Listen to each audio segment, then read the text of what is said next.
What is going down, everyone? It's time for the Hype, episode number 213. What's hot in the hobby? That's what we're going to cover today. We're going to talk LeBron versus Curry in terms of cards, because I think those are two clear-cut blue chip investments, so we're going to discuss our side on that. We're going to talk group break ethics. There was a couple card porn posts on Instagram. If you're not following card porn, I would definitely check it out. We're going to discuss some of that stuff, and we're going to talk about Zion. Is it time to jump ship on Zion? So some great topics today. Make sure you guys check out mojobreak.com for your breaks, mojobreakshop.com for your sealed wax, where we have this deal right now, Chronicles draft picks. 21-22 Chronicles draft picks at the low price of $175. 4 hits a box. Quantity is limited, so definitely jump on that. That is our daily deal there, one of our hot in the shop exclusives. And we also have some other great products on sale at mojobreakshop.com. We got some Leaf Flash. We got Update Hobby at $69. We've got Status NBA at $154. That was another one from last week, but we got some more in, so we put that one back up. So lots of stuff going down on mojobreakshop.com. Make sure you guys save big and get these big savings on these boxes. Triple Threads came out today. Are you guys excited about Triple Threads baseball? I love Triple Threads. Who doesn't? Yeah, I'm pretty excited, especially we usually get it way earlier than we did this year. So it's kind of like that lull, you know what I mean, in terms of baseball, like waiting for Triple Threads. Because I feel like we always open Triple Threads like in September, dude. Isn't that right? Around September? Everything's. I think last year it was like December. Everything's off. Yeah. Everything's off. Yeah. Because of the yeah. But Triple Threads, I think now, I mean, we talk about it every year. Triple Threads comes out. Pretty unique. Triple Threads is the OG of high-end baseball products. Yeah. And we've come a long way.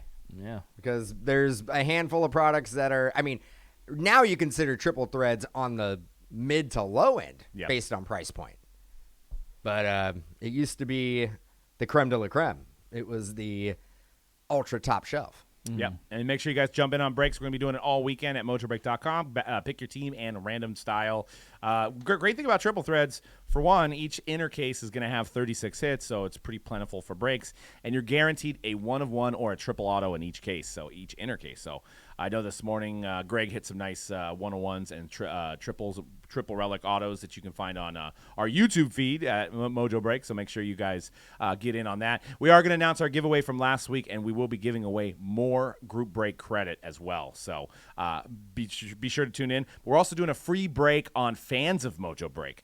So make sure if you're on Facebook, I know some of you aren't on Facebook, but if you're on Facebook, make sure you join the Fans of Mojo Break group, and we're doing a free break of 2021 Black Football. So get on that. There's still time to enter in, and we're going to give away 32 teams, open the box, and give away the cards. So that's pretty awesome. But I want to get in this first segment here, guys. It's from Card Porn originally posted this and received a lot of comments. It was about kind of ethics and breaks, and I wanted to talk about it in regards to all the ethics of breaks with us because, you know, we've been doing breaks for 10 years. C-Rad's been doing almost as long. So it's a good little roundtable discussion to get into, like, on what you should do as a business to take care of your customer. So the original post here there's a couple breakers, more on the smaller scale, that were taking teams. Some of them were I think both of them did disclose ahead of time that they were going to take the Hornets in basketball breaks, or they were going to take the Timberwolves in basketball breaks, and then they made all the other teams available. And it was a pick your team style. And I have a point of view on that. And then there was another breaker who was a soccer breaker, I believe, that was taking one of the best soccer teams every time and then selling the rest. And I wanted to get your guys' take, and I'll start with C-Rad. I mean, what do you think about a breaker? And let's make this a business. A breaker who does breaks as a business, right? Yeah. Somebody that does more than one break a week, maybe 5 to 10 a month at least, and kind of gets high off their own supply. What do you think? I mean, I think in general you shouldn't be taking any spots in your own breaks in general. That's always how I've always felt. Even like when I was breaking on my own, I would never do that. But it depends. Now I'm looking at the situation. There was people in the comments that I read on this post as well. Like people were saying, it's a pick your team. If everybody knows beforehand, like it should be fine. If everybody agrees with that, but I just feel like if you want to be from a business perspective, you want to be able to offer all the teams to your customers, right? So that's where I don't agree with taking teams in your own breaks. But some of these guys were, like you just mentioned, were a lot smaller and just starting out, maybe perhaps. So I feel like if they wanted to grow more, obviously they shouldn't be doing that. They're hindering their own selves, right? Exactly. And then and I see the other side. Obviously, I see the other side too of people that are like this. I agree. Like they probably shouldn't be doing that. So, what is your take on it, Dan? So check it. Check it out. Check it. So, I mean, I'll speak solely from a business perspective, right? If we were to do that, if we were to take the Hornets, we'd lose money. Yeah, we'd lose money every honestly, like the majority of our margin comes from selling the top teams. Yeah. Because there's going to be a lot of the bottom teams that in a case break we're only going to sell for like $30. Well, that's not gonna. We sell all the teams for $30. We're going to be losing a lot of money. So those premium teams are where we actually make our margin. If we were to take those premium teams, we would be taking a substantial risk and probably losing 9 out of 10 times. Yeah. So from a business perspective, if you're trying to treat it as a business, or you're trying to treat it as a side hustle and whatnot, not beneficial for your bottom line by any means. If, as far as a transparency issue, if you're upfront with your group, your customer base, and they know that, say, the Angels are not going to be available in baseball, because we've come across that. Like I've seen that on Twitter where someone's like, I'm an Angels fan, I'm going to take the Angels in every break. Well, there's a guy, Mike Trout is an Angel. Yeah. Shohei Ohtani is an Angel. Like, those guys good? I mean, it's one thing to take a team that is not generally a desirable team, but to pull literally the best teams out for your customers, like your customers never have an opportunity to get these teams. I think it's bad business, and I also think you're doing your customers a disservice by not providing the marquee teams. Well, you see, in 1819, I was a fan of the Mavericks, and then 1920, I became a Pelicans fan. Yeah, I know that. I know where that's going. And then 2021, I was just a big Hornet fan. So that's my favorite team that I keep every year. I think we talked about this last week in the redemption replacements. It's the same thing. I just think, I don't want to compare it to a Vegas situation, but nobody wants to see the house win. I mean, how do you feel when let's just say you're doing a box break of Prism and let's just say you collected $1,400 from everybody else, and you're banking on, like you said, your profits on the Hornets, and then you hit a gold LaMelo. Yeah, what are you gonna do? You're yeah, look what I did. You guys sucks all to lost, be you guys. Hey, thanks for buying this box for me, and I got a $10,000 card. And so don't forget, I'll be live next week, and let's fill it up. Let's fill it up. Or it's the equivalent of like, you know what? We're all going to go out to dinner, and I'm going to eat lobster every time, and you guys are going to eat salad. That's it. You guys time. No, you guys are getting the free bread that's coming by. Yeah, exactly. You guys are getting the we're going to Olive Garden, and you're getting the breadsticks because those are free. And also the chicken parm. Chicken parm, yeah, exactly. I don't know what else you can get at Olive Garden. They do have some good salad though, so that wouldn't be bad. I think the breadsticks are probably the breadsticks are really good too. Are what people go there for, right? Yeah, the salad and breadsticks. The salad is that pretty much. I haven't been to Olive Garden for a long time. Is that free? No. Like no, I thought the breadsticks and salad, like if you dine in. Don't they? No, they do it now. It's called unlimited soup and salad, so there's a fee. It's like $9.99. The breadsticks are free, but not the salad. Not the salad. I think it'd be frowned upon in their establishment if you're like, let me get a cup of water and breadsticks, and then you're like, I don't know you anything. I'm out. I'm nice and full. This is kind of going off a little bit, just a quick second. But speaking of breadsticks and that type of Red Lobster.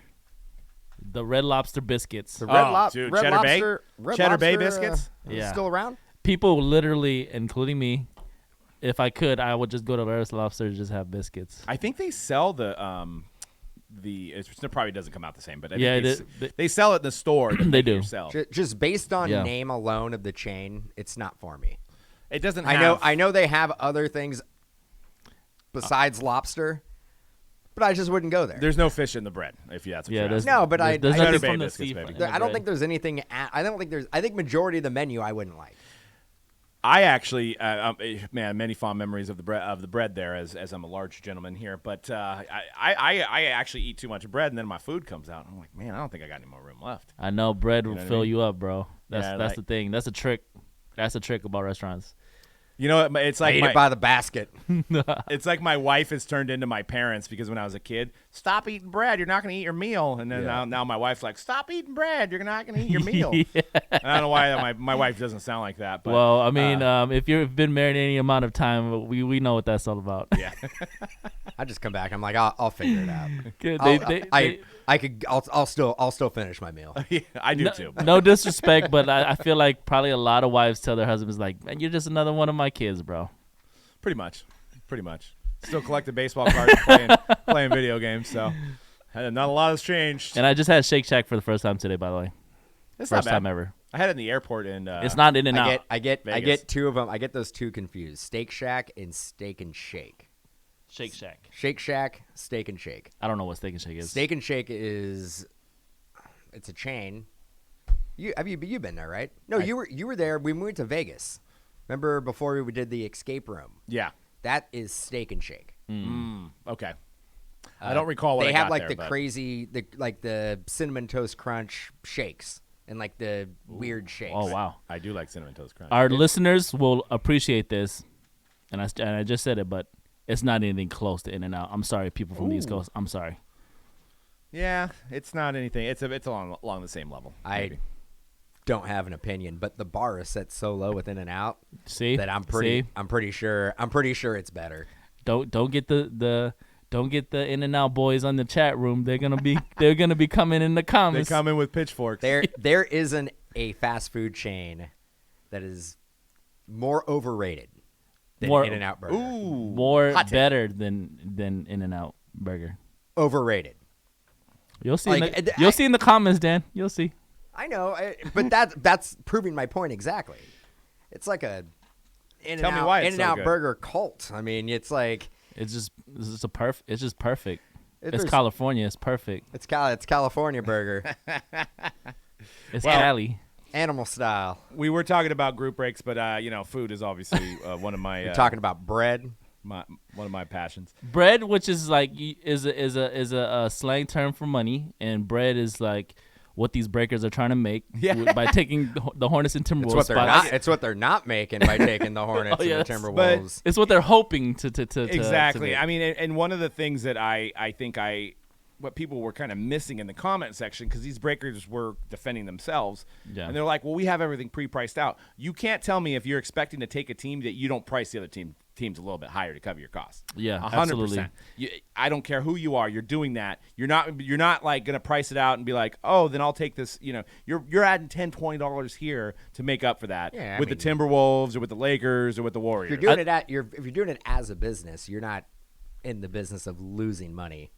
You're going to try to do whatever you can to like get your team and probably make a little bit of money as well. I think the savvy people that were looking at commenting on the soccer breaks specifically with the soccer team, they were saying that the other teams were priced to the point where it would cover the box. Mm-hmm. Exactly. Whereas like you just mentioned, the premium teams are the teams that obviously we make our margins from. Yeah.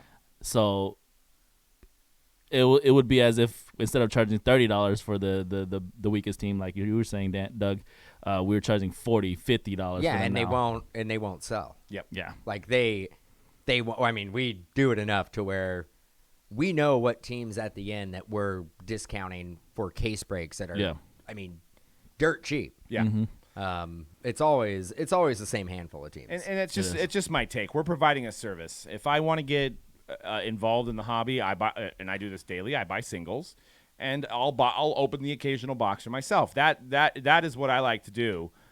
I don't feel the need to jump in a case break because that is your guys' event. I am providing a service for you guys. So it's just transparency. And this whole industry is based on transparency. But we've gotten to the point now where a bunch of new people can come in. They get 7,000 followers on IG. They have a couple retail boxes, and they have some followers now. And they're not really businesses. They're not. They're just, in lack of a better word, they're clown shows. And that's what you're seeing going on. And they don't have any skin in the game, so they don't care what you think. But at the end of the day, like for us, for example, and this is from day one, even when stuff was, not selling, and even when, breaks were low and prices were cheap on boxes and singles weren't selling. To this day, we do the same thing. We post PYTs at random times. Nobody knows when they are posted. They could be posted at 2 a.m. They could be posted at 7 a.m. They could be posted at 1 p.m. It's always random. No one has any notification. It's just first come, first serve. And that's from day one that we thought would be the most transparent. There's been countless people, and I know I mentioned this on the podcast before, there's been countless people that say, hey, how many cases of NT are you going to do? I don't know, 10 to 15 at least? Cool. Can I give you money ahead of time for the Timberwolves? No. Why not? Because you have to be the first one to get them. That's the only way we can do it, to be transparent. So this borderline's not – so if they're going to do this and they're going to pull teams for employees, or they're going to keep teams from themselves, what else are they possibly doing that's not transparent? Weighing boxes, pulling the best box out of the case, and then selling the rest to their customers? All these things could happen. So just definitely buyer beware. And this isn't a sales pitch for MojoBreak.com. I don't care if you go to us or not. I'm just saying, if somebody has questionable tactics, they probably have more other questionable tactics. I can lay my head down tonight and know that I've never screwed one customer over in my entire time of doing this business. Have done nobody wrong from day one, because you just can't. You can't, not only for morals, but, we're all a community here. You can't have anybody, you can't have a bad name. Once you have a bad name, you're done. And like I said, I'm a moral person. I can't do that to even in life to anybody at sleep at night, so I don't do it in my business. One of the most common questions we get, getting back to posting PYT breaks, is, can you tell me when you're going to do it? Right. I mean, we get that, I would say, on a weekly basis. Like, I want this team. Every time I go to your site, I can't find it. They're gone. I need to know when you're going to post it. Like, what's the deal? And it's like, I get the question, but it wouldn't be fair for us to share that information with you and not share it with everybody else. Correct.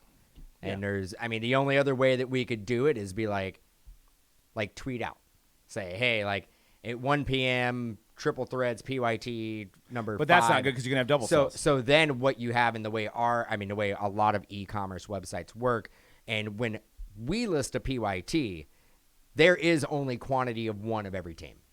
It's not like T-shirts where you have, 15, 20, 30, 100 extra large shirts. So, like, you can have multiple people check out at the same time, and it's not going to oversell generally. Right. We're dealing with one break, one stock. Yes. So if 10 people try to check out with the same team, there's going to be people who are going to be able to finish the checkout process, and it's going to oversell. Yeah. So, again, I always reiterate, and we never like having to issue refunds for anybody when there's an oversell, but the way our website works is that we do run it as a reverse auction. When breaks get closer to the scheduled time, you're going to get insanely cheap deals. Yeah. But just remember, when you're checking out, there's only one Brooklyn Nets spot. There's only one. So if everybody's trying to check out at the same time, it's going to happen. And I don't know if we tried that tweeting out thing for one of our breaks in the past years ago, right? Oh, and it didn't work out well for us. Oh, because yeah. we only have a certain number of spots. It was on a buyback right? product, yeah. Yeah, There's nothing like that. Remember, man, I love going in the Wayback Machine. That was. But these things have shaped us to how we do breaks now. I mean, that was to give you guys a little backlog of the scenario. This was 3 or 4 years ago. We do buybacks, and we probably don't do them as much as we used to. We would do maybe 8 a year back then, but now we're probably doing a couple a year because we're just so busy. Mm-hmm. And we would announce at the time, and there still is these cases out there, but we don't announce it because of this. We don't talk about it. So let's just say the product cost us $100,000 to make. We may have a case that has 40,000 of that in there. It was left up to the imagination, because I always believe when I pack out these cases, I don't want it to be all even. I want there to be some holy crap cases. So the customers had known that there was 3 in this run, and there was a 30-case run. Well, we got down to the end. Case 27 didn't hit it. Case 28 didn't hit it. Case 29 didn't hit it. So everybody knew that last case was going to be a hot case. And it's all randomed at the beginning. So the chances of it happening weren't very good, but it wound up happening because we random each case as we're doing it. Once again, I think there was 3. Transparency is key. There was we 3, even had there was people, 3 of them in 30 cases. So, right, I mean. Right. We even had people thinking that we were putting we were changing the numbers of the case so that we can have the case for the very last one. last one. And but we actually film ourselves numbering the cases, and then we do a random prior to every break for that reason. Because I think about these things, and we have a timestamp on the initial numbering of the case. Everything's documented. Everything's documented. But anyways, so I knew everybody wanted to get in because it was a hot case. They know there's going to be more value than what they pay. So I basically were like, the decision is going to be like at 1 o'clock. We're going to tweet out when it's going to be posted. And so we did that, and the thing oversold by like 30 spots. No, it oversold by it was like 45 spots. It was a Mojo collection, right? Yeah. So it's 45 spots, I think, and I think we ended up selling like 120 spots. Yes. And sheesh. And yeah, I mean, you could only have 45 spots. You can only have 45 spots. And then people wanted us to do a random on that to see who was going to get the top 45. Like that, not what we do it. The way we do it is it's lowest order numbers. It's based on order numbers. So lowest order numbers gets it. And it was a headache, man. I think, and I think it was on a weekend as well. So it was a good time. It was a good time. Yeah, and yeah, I mean, now we lost some customers because they said that they had bought into 28 of the 29, and it's not fair that they weren't just allowed to just take a spot because of that. And there's a lot of justifying. It was a lot of justifying. Yeah, and but yeah, I mean there was, I would say, a solid 3 to 4 days of nonstop emails of a lot of accusations. A lot of those, a lot of name calling, Mm-hmm. Yeah, and that's why, and I think it's fun. I think it's fun for you to basically pack those out and say, hey, there is some hot cases. Now we cannot do it. Society's not ready for it. We're not ready. We're not ready to take on that type of situation quite yet. Yeah, and that's another thing. If a breaker, we're talking about business ethics here in this industry, specifically the breaking category, which we're so-called experts at. That when somebody does a repack, if you're buying into somebody else's repack, the cases need to be made first. If you're buying from somebody that makes them as they go, I mean, who knows what shenanigans could happen? Yeah, that's ridiculous. Wasn't there we were talking about it. Now we're talking about ours is all made before we're the talking first about case is buybacks, done. but wasn't there a buyback where the card was a $3 ungraded card, but it was graded by a company called Ace? Oh yeah, I saw that on a local forum. I don't know. It was a and they got it out of a buyback. I'm like, if that buyback was sold to you for any more than $10 max, then yeah, I've heard horror stories on a lot of these new platforms that are coming up.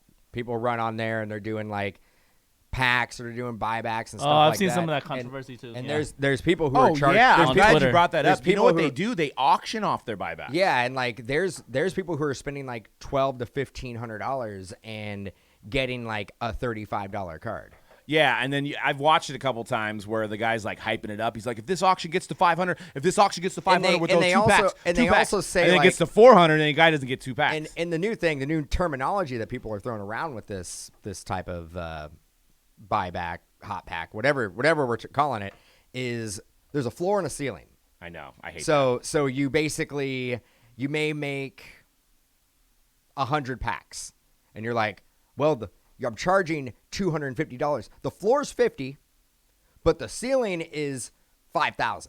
But you're like, how many are closer to the floor? Yeah, exactly. Did you just load it up with a bunch of $30 cards and then you have one $3,000 card?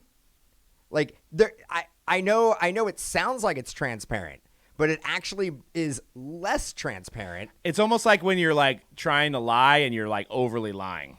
You know what I mean? Like that's how I feel like the floor ceiling thing is. Like the new terminology or the terminology in that sector of the hobby is here's the floor, here's the ceiling. Yeah. No. And if you got to sell it that way, your product's probably not that good. No. Actually, let me tell you guys something real quick too in terms of like buyback and repacks and all this stuff. It's interesting. So I went to San Mateo twice these past 2 days because I had to go pick something up that I ordered from Target, a Nintendo Switch, by the way. So I was at Target last night picking it up. Get some Pokemon. What's funny is that I had to go back today because I forgot that I had that pickup. We were just in there like, you know how Target is. You walk in there like, oh, yeah, let me just buy some. So anyways, long story short, I'm at the checkout and I go to the card section. There was this new repack of basketball cards, and there was like about 10 of them there. It was like $20. On the front was like Ronnie Seckley, and the back was like save some for the kids. These are just base cards. So there's a base on the front and a base on the back. Oh, and it slides, right? You can see through it, right? No, it's just like a 50 card pack in but it's not all the way full though. So it's not all the way full. Yeah. But they say that you're gonna get one hit inside there. Oh yeah. But the cards on the front and the back are always the same throughout all of them. So I was like, I looked at it, I was like, oh, that's interesting. I put it down, okay. I was 10 of them. I didn't buy any of them. I went back this morning to go pick up my Switch again because I was like, damn, I've got to get it. All gone. Somebody bought all of them. And I'm like, what could be in there? What kind of hit could be in there that's worth it, man? Those are the sweepings of like distributors and card shops. Are there packs or No. just No loose pack, cards? Loose Yes. cards. That's not sweepings of a distributor. It's sweepings of a card shop. Yes, dollar bins. Yeah, or actually probably penny bins. It's just like, hey, I'm gonna go throw this in the dumpster real quick. Somebody's like, no, I'm gonna do a buyback product. No, I mean it's the ultimate margin maker because we've seen it. We've actually sold some of it where a guy, it's like 5,000 cards for like $20, right? So then they take it and they're able to make 50 packs and sell them for $9.99 on like eBay or whatever. So then their margin is like, what is that? $500. They paid $20 for the box. Yeah, so they just made $500 basically and the all cost of plastic and all that stuff. Sometimes it works out. I've seen those, where they put the nice packs in there. Like sometimes you'll get like a 17-18 or 18-19 optic pack or something on those rebuys, but you have to buy the whole box. That's like $50 or whatever, and they sell them at Walmart and Target. Sometimes I'll see those on people on forums. They're like, "Oh, I got a rated rookie Luka Doncic base card." Woo. And actually, that's a good question for not a giveaway attached. So actually, I don't know if we'll have anybody comment because it's not a giveaway. But if you have any success stories on repacks, specifically from Target, Walmart, I want to hear about them because I mean maybe there is some diamonds in the rough. I've always looked at it for one that the packaging looks like I made it on my Commodore 64 computer, and it just doesn't seem like there's going to be anything that's worth it in there. But if you have it, and I'm not talking about retail like Topps or Panini, we're talking about these specific brands. I think it's like Fairfield or something like that makes some. So I want to hear the success stories on that. But yeah, I mean, last little thought on ethics is just do your research. There's a lot of breakers out there. If you don't break with us, there's a lot of other breakers that have a lot more skin in the game. I mean, people that have shops, people that have been established for more than 3 years, that are doing it the right way, that know how to do it, that know how to ship your cards, that aren't claiming teams or having employees claim teams. Just do your research. This is a service business, and we're here to service our community and our customers. We're not here to take the good cards. It's just not how it works. It doesn't work that way. So don't join a break where somebody is going to take the good cards from you and have you have the droppings of what's left. It's just not what this service industry is about if you're dealing with a professional breaker. If you're dealing with somebody that's just trying to do it for fun and it's your homie and he wants the Hornets or whatever, that's one thing. But if you're dealing with a business that continues to try to push product and run Instagram ads and they're going to have people take teams like that, it's not the way to do it. So let's go ahead and transition into talking about In-N-Out Burger. This guy may have ate a lot of In-N-Out Burger. Chill. Zion Williamson, who Charles Barkley called his if Shaq and him had a baby, it would be Zion Williamson. What do we think? Like if you were to put like their attributes as players together? No, them now probably. Physically. Oh. Yeah, because that would be a really good player. That's not a compliment. When you first said that, I was like, that's a heck of a compliment. No, they said not a compliment. It looks like their baby. Is it time to panic? The guy's young, multiple injuries, bigger. And hey, I'm not fat shaming anybody. Pelicans need him. But Bad. It's cause for concern when you have money invested on somebody and weight is a factor for an athletic ability. Let's just say that. I don't care. You know, big is beautiful. That's fine. But when you're on the court and you need to be speedy and strong. My issue is with the weight. It's where his injuries have been in the past, and him getting heavier could not be beneficial for those injuries. Like not at all. Feet, like ankle, I think, Knees. foot. There's a foot issue, knees. That's not good. If anything, like he should be getting leaner than putting on some weight. Well, and we went to the Pelicans Warrior game. They need him. They need more than just him. They need him badly. They Like need if him bad. if they get him, they may only lose by 20. But when you're going out there, and well, they need Brandon Ingram back. when too, you're but- going out there and you're losing by 40 points, you're not a player away. You may be 5 or 6. You may be a whole starting rotation. Well, yeah. I mean, here's my thing. Regardless of weight, let's just say he's the skinniest, slimmest, most athletic guy in the league. Their team is awful. They don't have anybody. I mean, they're bad. They're not going to win anything. You put Ingram and Zion, healthy Ingram, and Are they best in 8 seed? but they're not getting blown out every night. Yeah. They're going to be competitive in games. And they got Valanciunas now, right? yeah. They got Valanciunas, which He's I like guess a walking double-double. He gets you a double-double. But they had some guys out there that, I mean, and we went to the game, and I'm talking specifically about the Saturday night game. Was it Friday? Friday game. Sorry, Friday night game. We're just blowing guys out all the time. You guys forget, But- you know. But I know. I mean, It's a new norm. the Warriors, they emptied the bench. Yeah. In the fourth, they emptied the bench. And Yeah, I'm like, Kuminga and I'm all cool. Moody I'm got like, to play. we'll probably end up winning by like 18. End up winning by 40. With the end of our bench out there. I mean, granted, they had their bench, but there wasn't a huge difference between the end of their bench and who they started the game with. I mean, I will say that from the Pelicans, I think Kyra Lewis Jr. looked pretty good. He's a little small, but he's quick. He's quick. So there's some bright spots, but like I said, if Zion comes back to this team, I don't think they're even better than the 7th, 8th seed anyway. So if you're investing in Zion, who's now in what, year 3? Year 3. Year 3?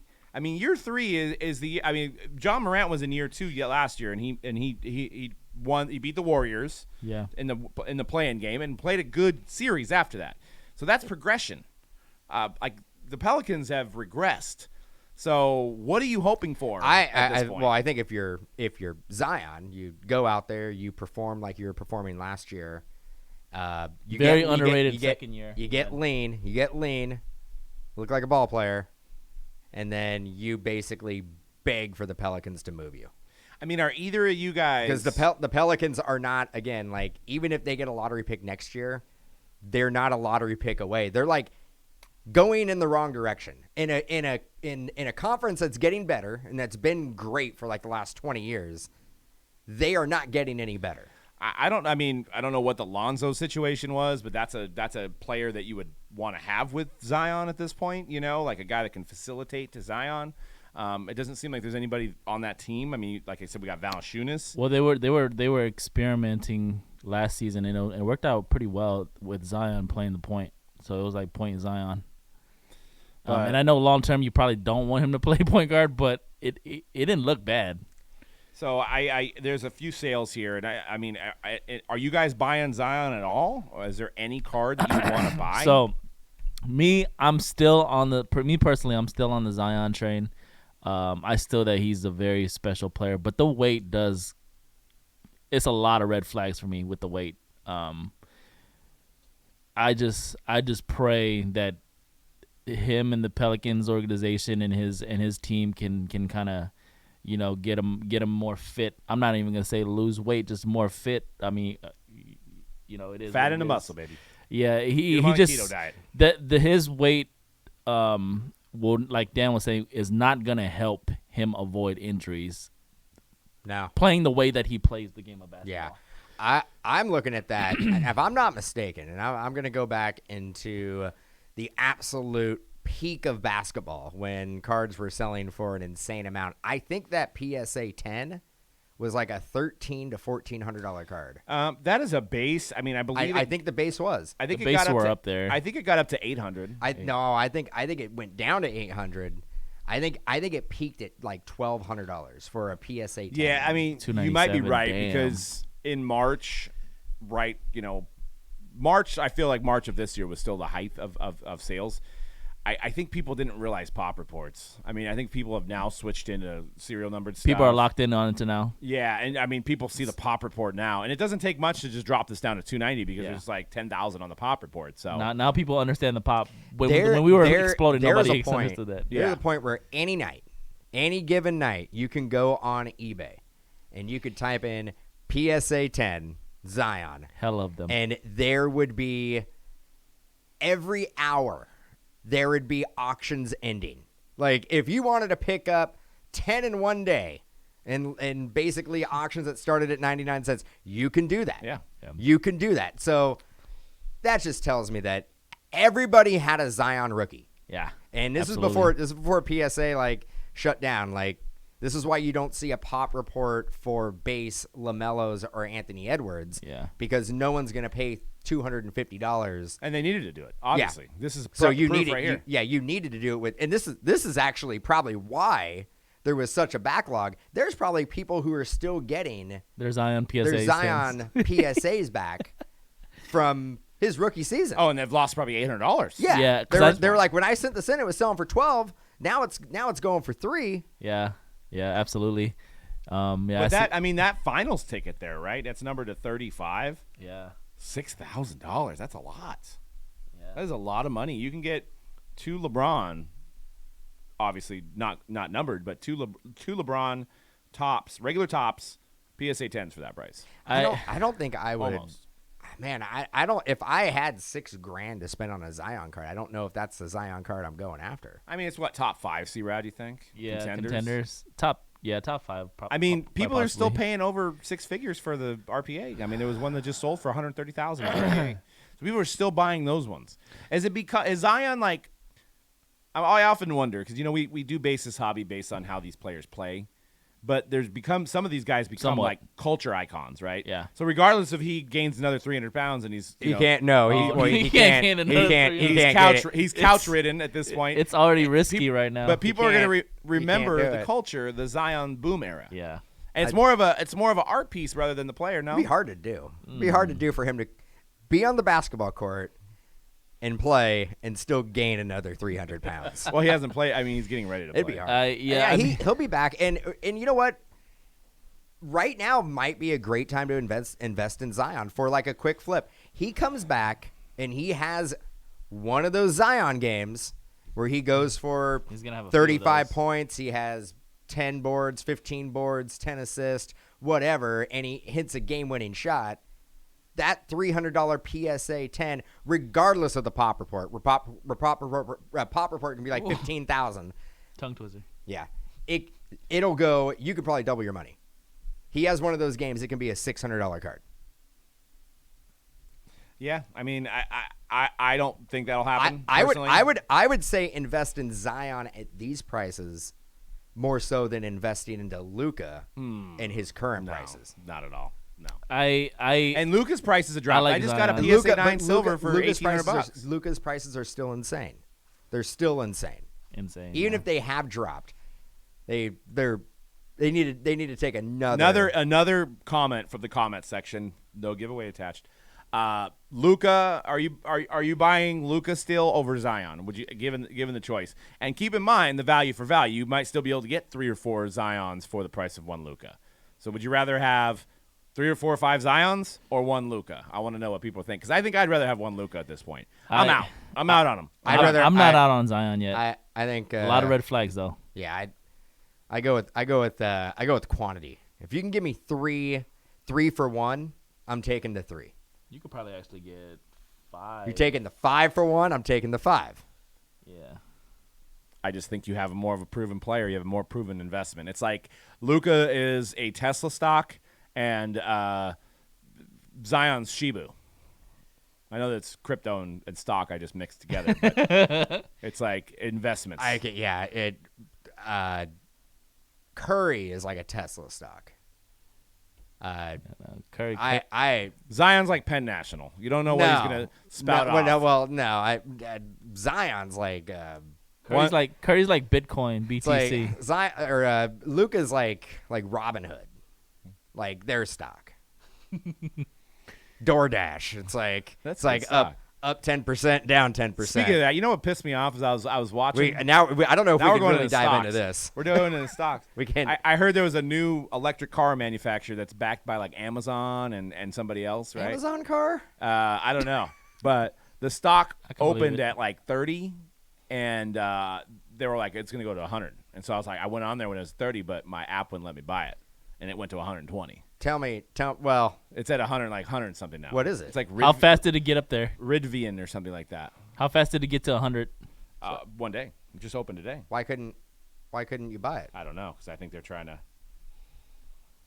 hate a player. You know what I mean? Well, I think see, and that's also the thing that I don't know about these fractional stocks, right? These fractional apps like Stash and Robinhood and stuff like that. But I'm locked in there now, so. You're locked in at the 120. I bought $100. So it could only go down. It's Rivian. I went up 0.75%, so I made 75 cents. But it's at. I don't know why that wasn't the first thing we talked about today when I got in. I forgot until we talked about it right now. I know. I want to get in on that too. 30 to 100. Rivian. That sounds like a good deal to me. Yeah. Now it's at 100. So it's an Amazon electric car. I think so. I could be totally speaking out of turn, but. Is a manufacturer of electric vehicles. A company is engaged in designing, developing, and manufacturing EVs and accessories. It says vehicles directly to consumers. It doesn't say anything about Amazon here, but I believe there's some big investments. We're starting to get into a point where, like, there's a lot of these electric car, manufacturers. Not the obvious, like Ford making an electric car and Honda making an electric car and Toyota making. No, you have like Lucid. Is it Lucid? Is that one of them? Yep. They're making they're only making EV cars, right? Yep. And it's supposed to be they're still not out yet, but I've seen some test cars on the road. But they're supposed to be like high-end, like sports cars, correct? I think so. Yep. The Lucid to me doesn't look like a high-end sports car, but that's sports car. That's just me. It probably looks as good as you can get. I can't believe we're talking about sports cars. Not sports cars. On a sports cards podcast. How about that? Yeah, well, they always cross over in my life. I'm hanging out at a party and I'm trying to tell people what I do for a living. Yep. It's like this one time I was in Vegas with my uncle, who I don't see too often, and he's like, "What do you do?" I was like, "I sell sports cards." And he's like, "Oh, like how much is like a Ferrari?" I was like, "Uncle, I don't know." Cards. You didn't even dispute it. Every time. You're all LeBron exquisite. Just sold for $1.9 million. Yeah. All right. Well, let's talk about something that's kind of near and dear to my heart. These SPs that came out. You know, I have a large head.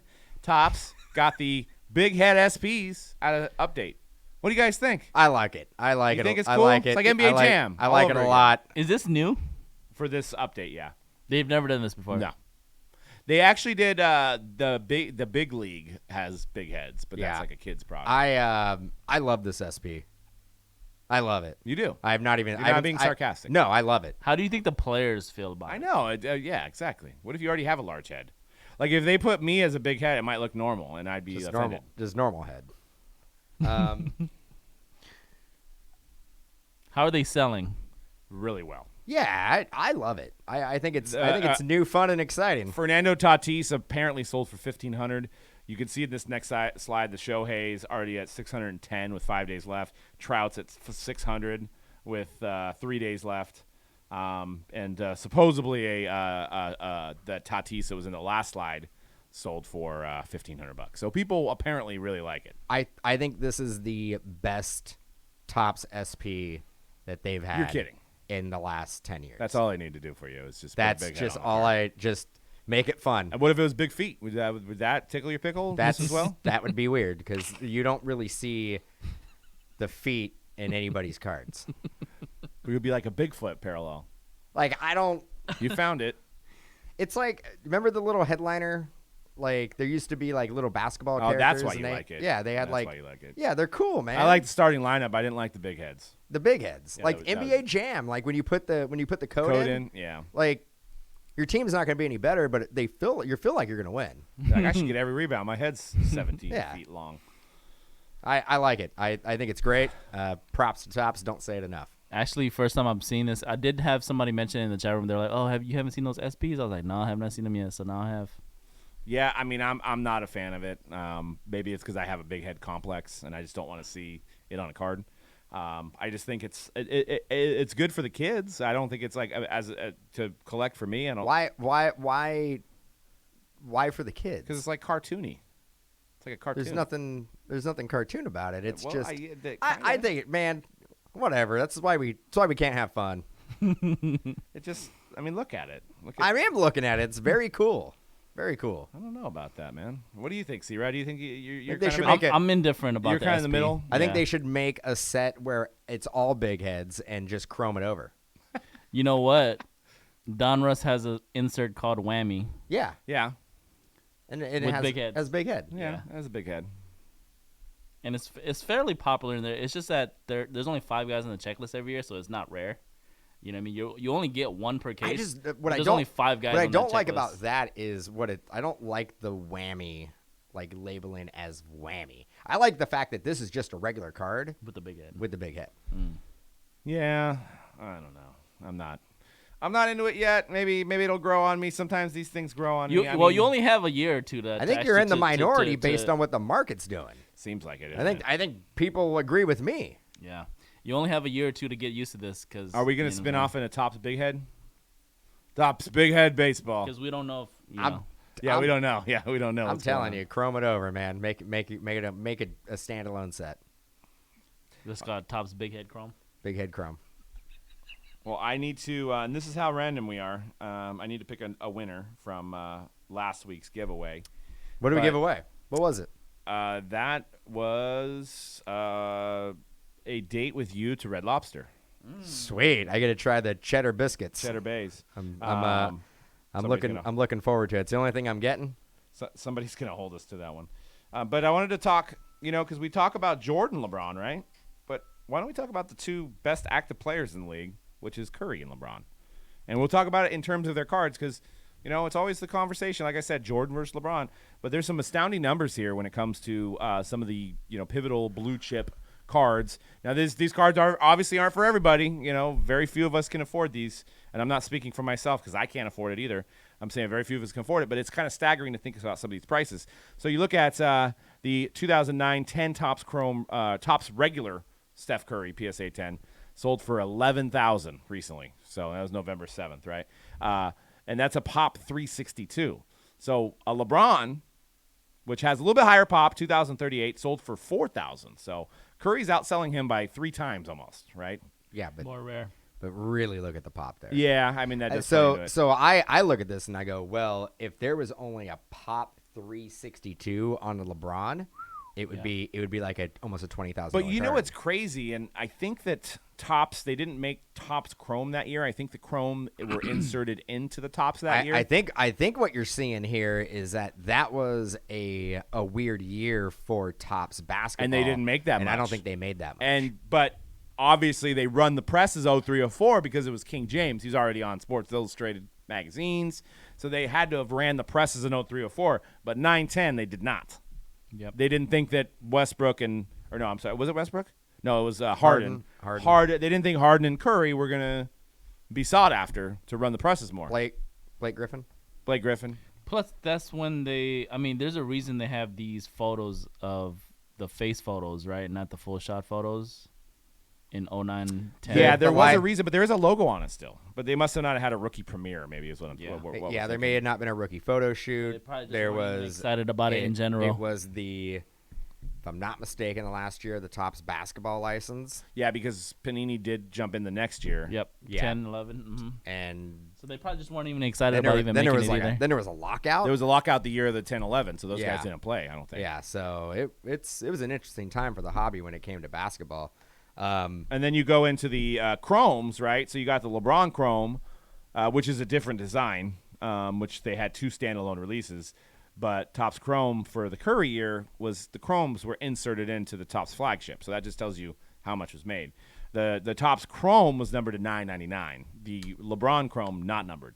But is there refractors of the Curry? Yes, and there's gold refractors. The refractors are not numbered, or they are numbered? No, maybe there isn't. I don't know enough. I think they're.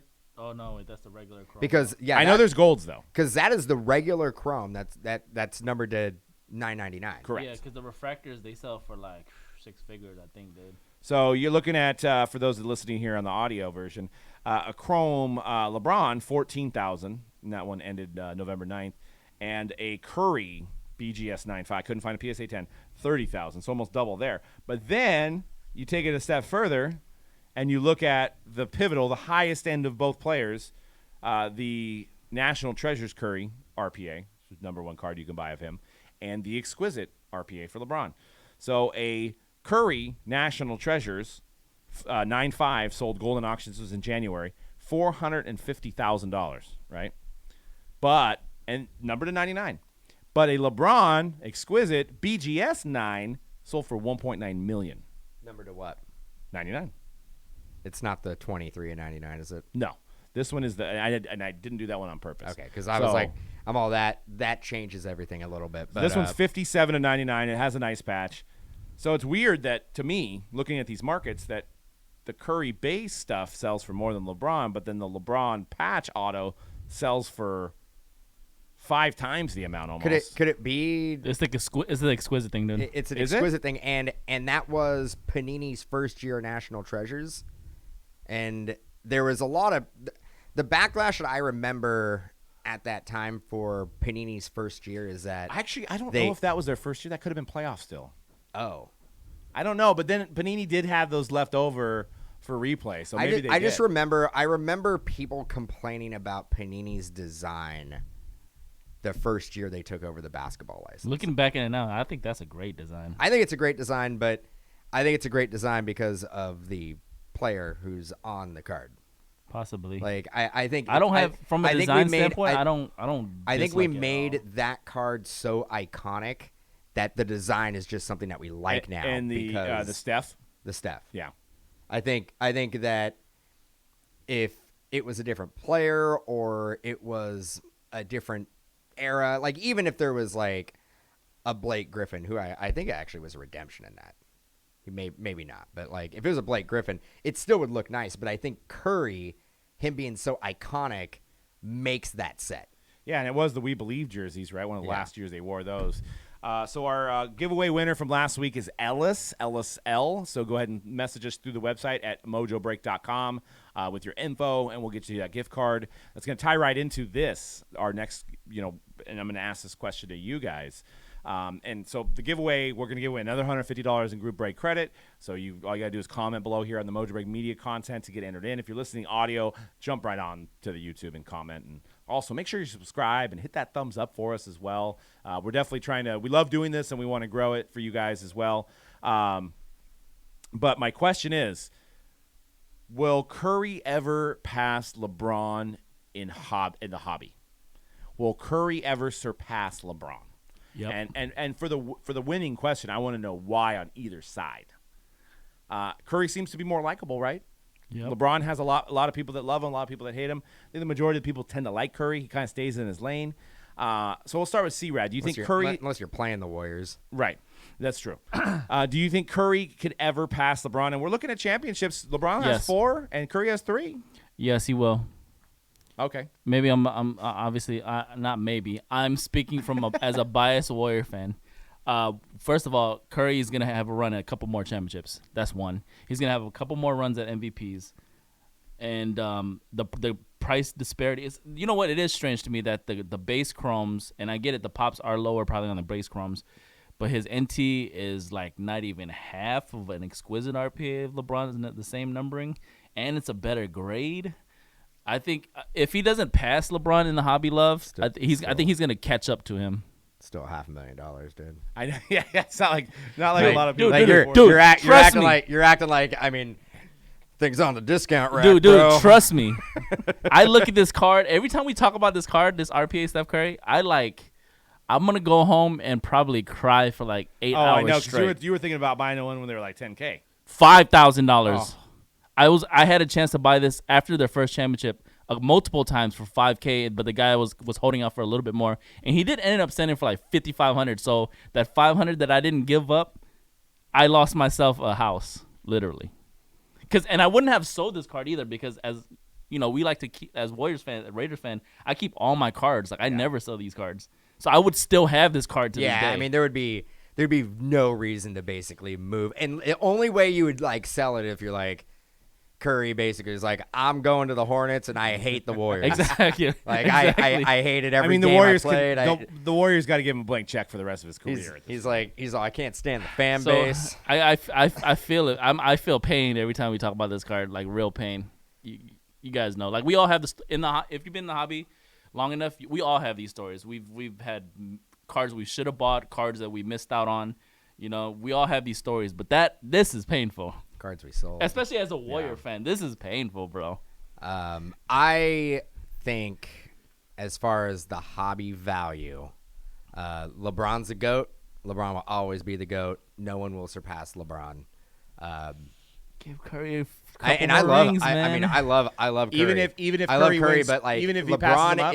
is a iconic figure. Like I know Curry is, but like I think we got to take the fact out that we are Warrior fans and we've watched him and we've enjoyed championships. Like LeBron has like changed the way the game is marketed.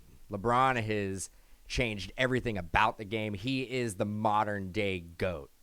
We can have the argument out LeBron and Jordan and all that, whatever. But as far as the hobby, he is the GOAT, and no one will ever surpass him. That's fair.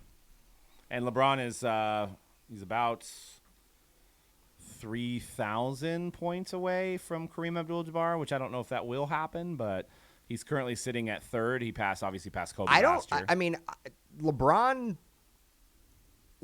I mean, he is getting injured a little bit here and there, but he's still playing at a high level. And there's no doubt that I think he can play 3 more years. And he can probably play 4 more years. And, I mean, it really depends on, like, obviously he plays 4 more years. He's not going to be the LeBron that we know and see right now. There's going to be, I think, a steep decline with his production. But if LeBron wanted to play and be on the bench, a guy coming off the bench, playing maybe 12 minutes a game, he can do that for another probably 5-6 years. What about Curry? How many more years does he have? He's 33 right now. I think a solid 6. I think Curry. Years. I think Curry, if he doesn't get injured and he could stay relatively healthy, because he has had some ankle issues. Maybe another decade, dude. I think he can play another 5 years at a high peak. If he plays another decade, he might get close to the record. So he's currently at 18,000 points. I think but he's going to be the greatest shooter, 3-point shooter of all time, no doubt. Easily. I think he plays another 5 years. So you're saying even if Curry ends his career, and this will be the last thing before we end here, even if Curry ends his career with, let's just say, 6 championships, and LeBron still has 4, he's not going to pass him up in terms of hobby value. We talk about this all the time, though. For whatever reason, championships in basketball doesn't hold the same weight as championships in football or baseball. Like, no, baseball championships don't hold up either. Well, for one specific player at one specific position, it doesn't matter. Like, it does not matter for Buster Posey. He could have won 10. Yeah. He's still not going to be a Hall of Famer, apparently, yeah. to everybody who writes on Twitter about him retiring. Yes. He's not a Hall of Famer. Not a Hall of Famer. Don't even talk about it. I think somebody compared him to Joe Girardi, and I'm like, so. Okay, I'm all based on championships, but if you look at the stats, Buster Posey is a better offensive player. And everybody says, and I know we're changing the subject here, everybody says Yadier Molina's a first ballot Hall of Famer. He doesn't have that many more hitting stats than Buster Posey, but he has more defensive stats. Yeah, best defensive catcher of his era will Posey, get him into and the that's Hall what of Fame. sucks. Is if Posey was in the AL, he'd have probably just as many damn Gold Gloves as Yadier. Posey didn't get the Gold Gloves because Yadier was getting the damn Gold Gloves. But yeah, I mean, I think the only knock that you're going to get on Posey is, did he play long enough? Was 10 years or 11 years, whatever he played, is that going to be long enough to get him into the Hall of Fame? What he did in his 10 years, 11 years, whatever. Remarkable. Remarkable. And if he would have done it for another 3 years, no doubt. But you're going to look at it and go, Posey only had 1,500 hits. And 160 home runs. And 160 home runs. Well, I think Yadier only has like 1,800, and he's played like 3 or 4 more years than Posey. But he's played more. He's won more Gold Gloves. Yeah.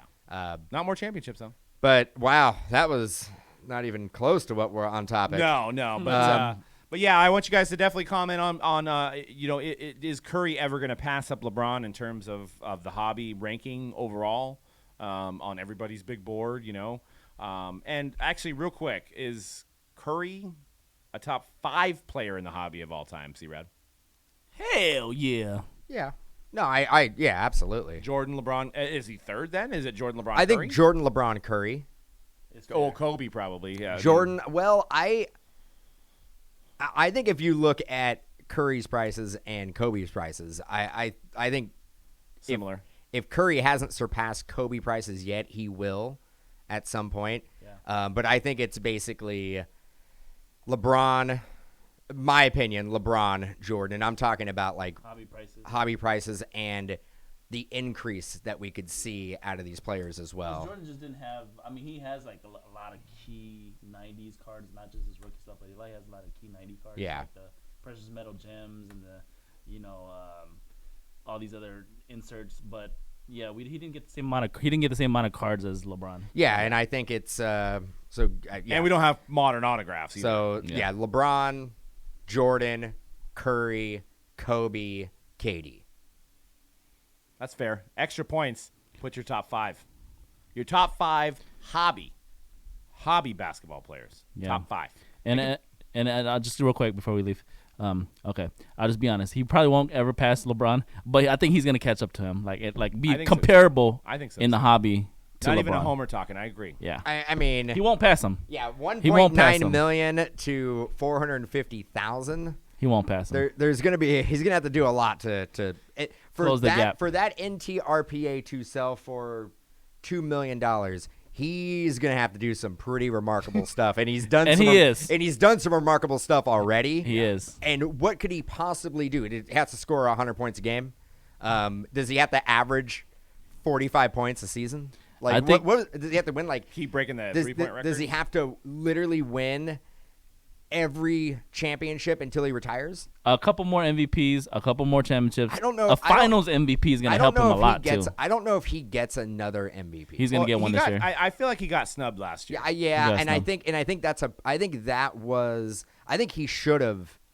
should have got the MVP. Based on MVP3 stats, coming. I think he should have got it. I think the writers look at it and go, we can't give it to the same players every year. And they were the AC. Yeah, too, I mean, they ain't going to be the AC this year. Hell no.